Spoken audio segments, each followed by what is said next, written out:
Bismillah ar-Rahman ar-Rahim. In the name of Allah, the Beneficent, the Merciful, I bear witness that there is no God but Allah. I bear witness that Muhammad is his messenger. Assalamu alaikum. Brothers and sisters, it is a great honor and privilege for me once again to have this opportunity to bear witness to the greatness of Allah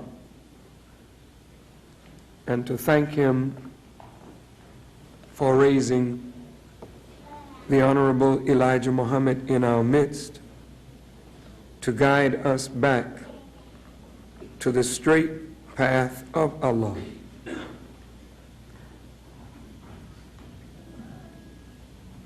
There are many who think that the Honorable Elijah Muhammad has been guilty of shirk or unbelief. There are many who, in their understanding of Islam and their understanding of the Quran, feel that Elijah Muhammad was not leading black people correctly, particularly with respect to the faith of Islam or submission to the will of God. Dear beloved brothers and sisters, I would pray that you would reason with me. If Elijah Muhammad was hated by this government, the most powerful government on earth, hated by his own people, and opposed by the powerful, and yet was successful in the midst of his enemies, and never deviated from the path that he was put upon by the one who taught him. I ask you, is he guilty of unbelief? No, sir. Could unbelief produce belief? No, sir. Could unbelief produce righteous conduct? No, sir. Could unbelief produce a willingness on the part of those who listen to him to obey God and to make him the exclusive object of our worship? I don't think so. No, sir. Today, Louis Farrakhan, as a student of the Honorable Elijah Muhammad, is now the subject of raging controversy. Yes, sir.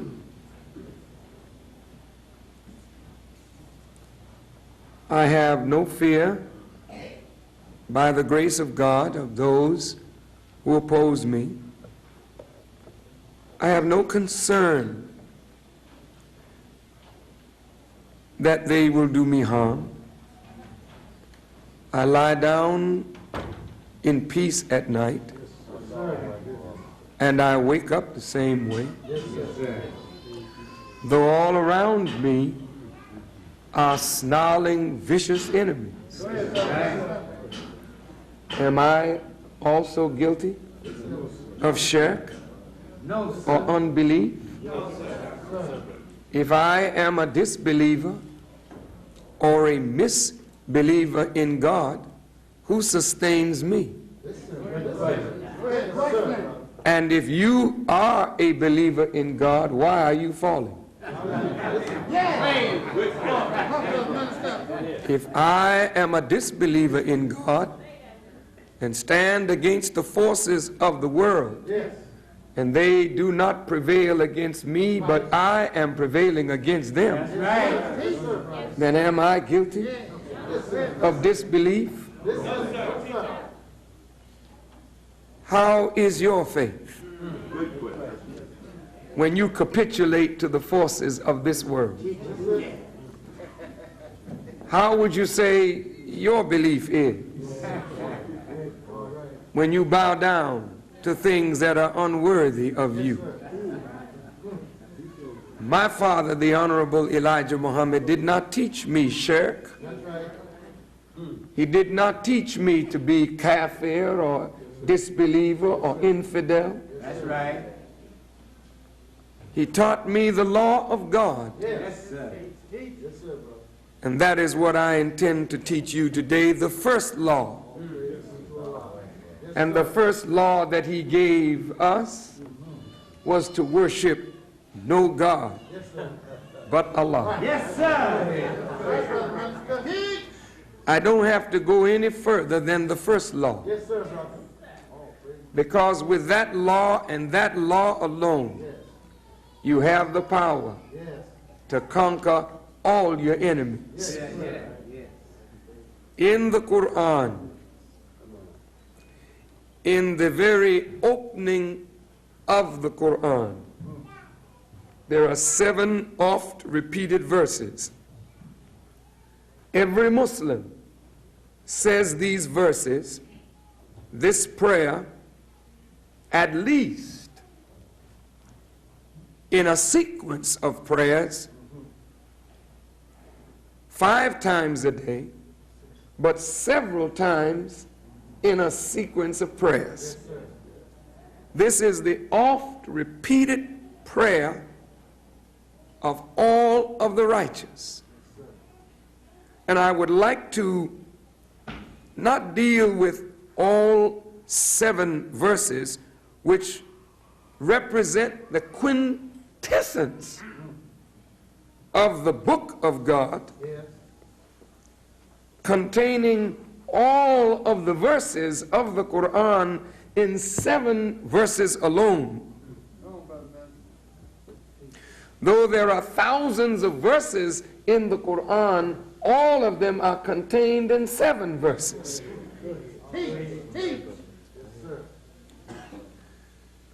Before we even say the first verse of the Quran, we must say, Bismillah ar-Rahman ar-Rahim. The translators say that it means, in the name of Allah, the Beneficent, the Merciful. But the scholars say that you cannot translate properly Arabic into English so easily. So this Bismillah ar-Rahman ar-Rahim, which every Muslim begins every act with these words. He opens his eyes, Bismillah ar-Rahman ar-Rahim.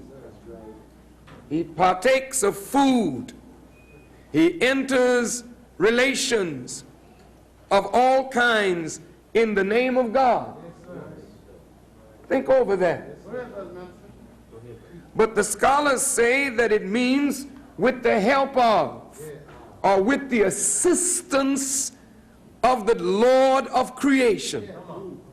Now think about this. When I opened up speaking to you, I opened up asking for the assistance of the Creator. That means that I understand as Jesus understood when he said, I can of myself do nothing. Then if Jesus said he could of himself do nothing, then every act that he entered into, he called for the assistance of his Father. So if Jesus were here today speaking, he wouldn't say, "Hi guys, That's right. glad to see you again." He would say, "Bismillah ar-Rahman ar-Rahim. I speak in the name of God with the help of God. For I can do nothing without his help, but with his help there is nothing that I am not able to do." But there are Christians and Muslims and Hebrews and atheists and agnostics. The prerequisite to greatness in the divine sense of greatness. And when I say the divine sense of greatness, when God bestows greatness on an individual, that greatness is not temporal, meaning it is not in the limits of the time. But when God bestows greatness on an individual, that greatness is outside of the bounds of the finite time of the life of that individual. But the greatness of that individual extends beyond his or her time into the times of others. And sometimes for hundreds and thousands of years, the name of that individual is honored and remembered because they have attained to true greatness. True greatness is only that which comes with the assistance of God. Are we clear? Yes, sir. Now, when one aspires to serve God, the Lord of the worlds, and to serve him alone, and I must add that second part to it, not serving him with somebody else, but serving him alone, associating nothing with him, understanding that he is singular, he is matchless, he is unique and incomparable, and has no associates, has no rivals or no partners, is above need of his creatures and all creation, is independent of all, but upon whom all are made to depend.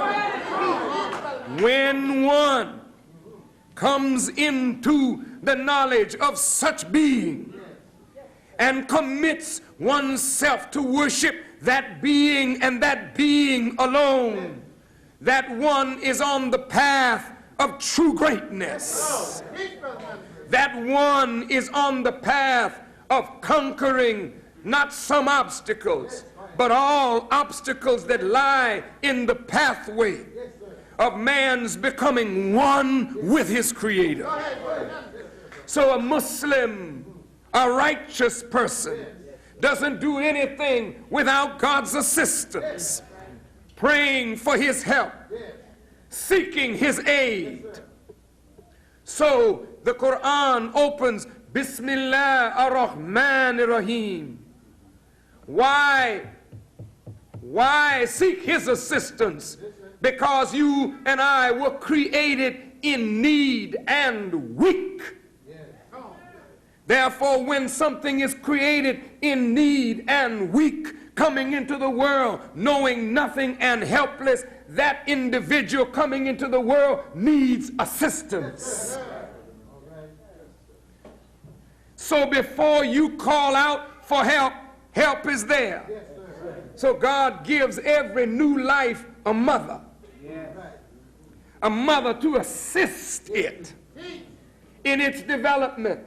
But woe to the child who doesn't grow up from the worship of mother. Though when you're a child you worship your mother, that can be accepted from you. It can be tolerated by the God. But when you grow to an age where you understand that your mother is not the source of whatever she gives, that you must now escape your mother, escape your father, and find the source of it all. For you are not justified in worshiping your mother.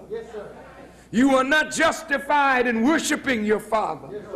You are not justified in worshiping your prophets or your messengers or your kings or your rulers.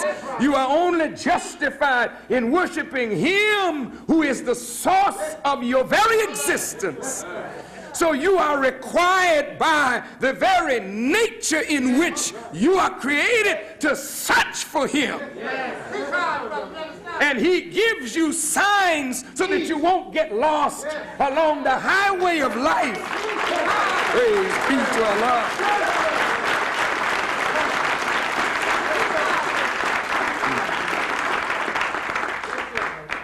He creates life and he makes it filled with vicissitudes and trials and tribulations. This is all a part of the journey that you may search for him. He's not satisfied to make it easy for you to find him. He wants you to long for him. He wants your soul to cry out for him.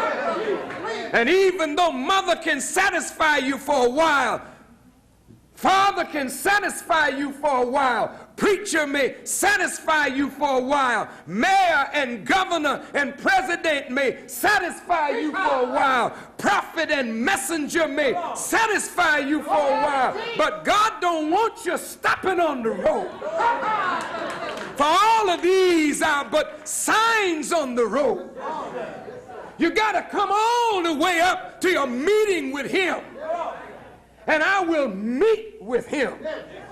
The soul of the human being yearns to meet with its creator, of which the essence of the soul has its repository in the creator and emanated from the creator and longs to return to the creator. Think over these things.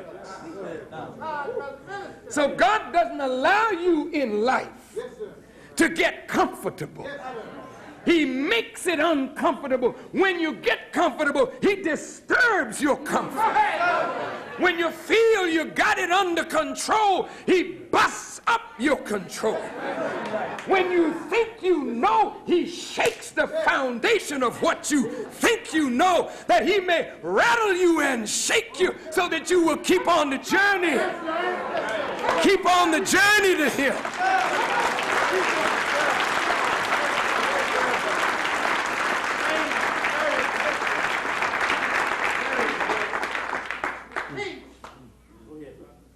So many of us on a journey stop before we reach the goal. Yes, sir.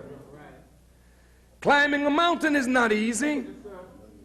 Sometimes you have to stop and get a rest, but don't stay there. That's right. Yeah. Elijah was up in a mountain, Yes, sir. and somebody asked him, "What doest thou here? You got work to do." So many of us long for comfort. And when we find a measure of comfort, we want to rest there. But the soul of man is constantly disturbed. Even though you may be high from heroin or cocaine or alcohol, even in your high, he disturbs your soul that the reefer can't satisfy. The heroin can't reach it to comfort it. Your woman can't reach it. The man you love can't reach it to comfort it. Because he don't want you to find total comfort in a man or in a woman. He wants you to find your rest in him. Yeah.